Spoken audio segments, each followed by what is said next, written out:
Hi guys, welcome back to another video here at Lovin Off the Land this week. We are at the beginning of April here and we're in the Pacific Northwest in the Gulf Islands on the west coast of Canada. And when you're kind of trying to provide a lot of your own food, there's definitely times of years where it's hard to grow things or you don't have a lot that's going on with your own crops. So one of the things that we love to do is do some foraging. And one of the things that's great this time of year is stinging nettles, which are actually nutritious for you. And you can make lots of delicious things with them. But today we're going to be showing you how to make a stinging nettle pesto. And we've got our own little kind of twist on it. We actually make it with walnuts instead of pine nuts. Lots of garlic in there and it is delicious, and we save that and use it all year round. So we're going to be making a big batch of that today. So let's go out and find some stinging nettle.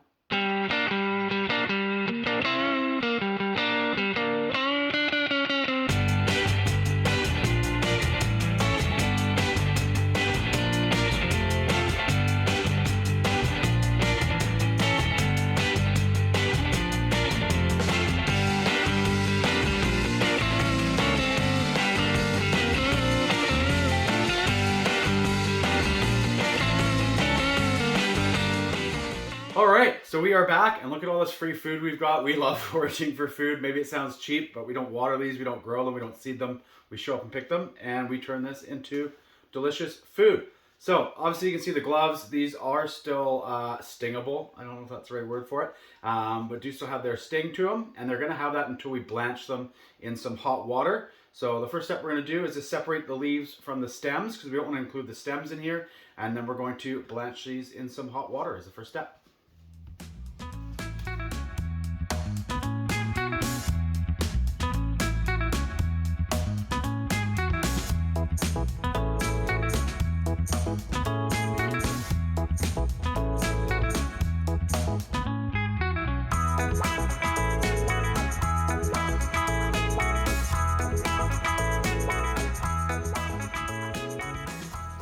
Alright, so my one little bowl didn't survive. Wasn't nearly enough. So we're almost done here, which is great. Now we're taking for a quick rinse and get them into blanch.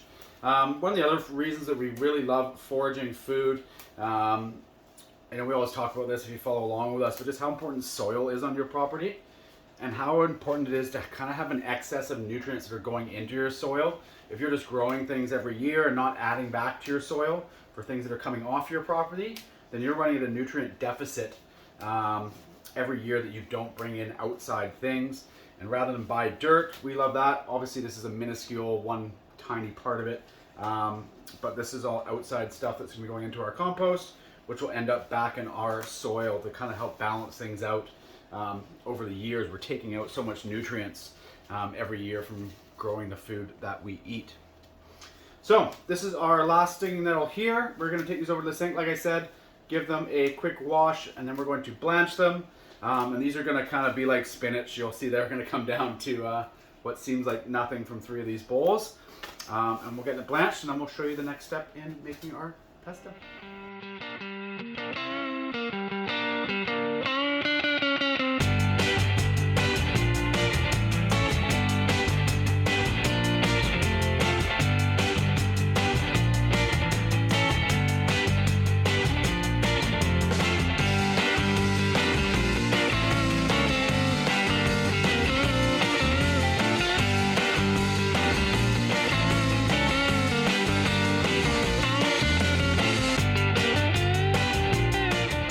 All right, so as you can see, just kind of like spinach, it really kind of boils that down. So be expecting for that if you're out harvesting it before you've made it, that it is going to reduce just like spinach does.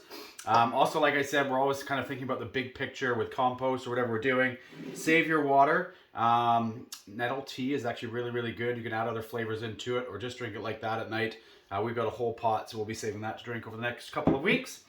And now we're going to start making our pesto. So Steph always hates this, even though she won't admit it. But I eyeball everything, so I'm sorry I do not have an exact recipe for you. But we are going to be adding in garlic and walnuts to this as well, which is kind of our secret recipe. And then not secret, but walnuts is kind of different than most pestos.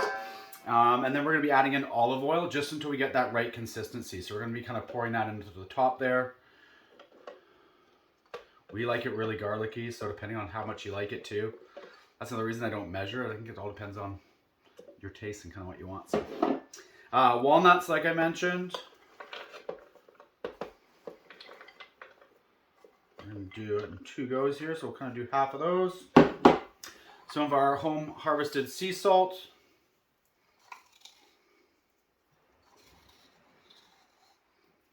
And again, once you've kind of blended it the first time, you can taste it and add more of different things that you like as well. So we're going to put some olive oil in to start, and then we'll be adding in more as we kind of finalize the consistency that we want for this.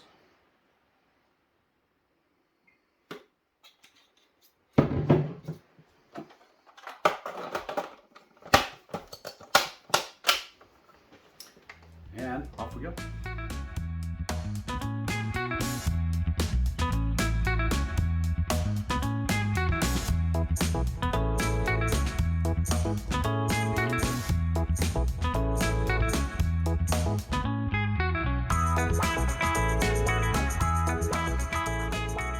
All right, we're gonna do a scoop off the top there. Some stuff does get stuck up there and doesn't break down as much.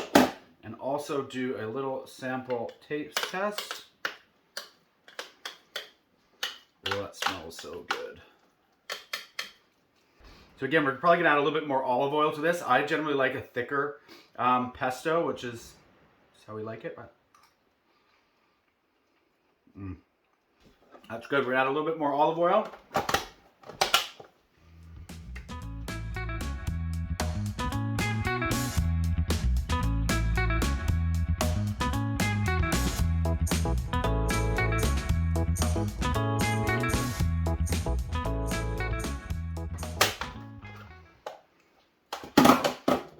Okay, and one thing I really love is just how vibrantly green that color is. Basil, we find, kind of loses a little bit of that brightness once you make your pesto. But that's such a nice vibrant color when you put that into your meals or pasta. It's such a cool kind of color to display on your food. And that is just like a beautiful pesto. The walnuts that mix in with the stinging nettle are honestly delicious. And like you saw, we have lots of garlic in there, which we love as well. So if you're in the Pacific Northwest or someone that has stinging nettle pesto, definitely get out there and go and harvest some of that. Try make pesto and let us know how it works out. Or leave some comments below on other pesto recipes that we should be trying, as we still have lots to go and harvest this year as well. We hope you enjoyed this video. Please hit subscribe and like below, and we'll see you next week.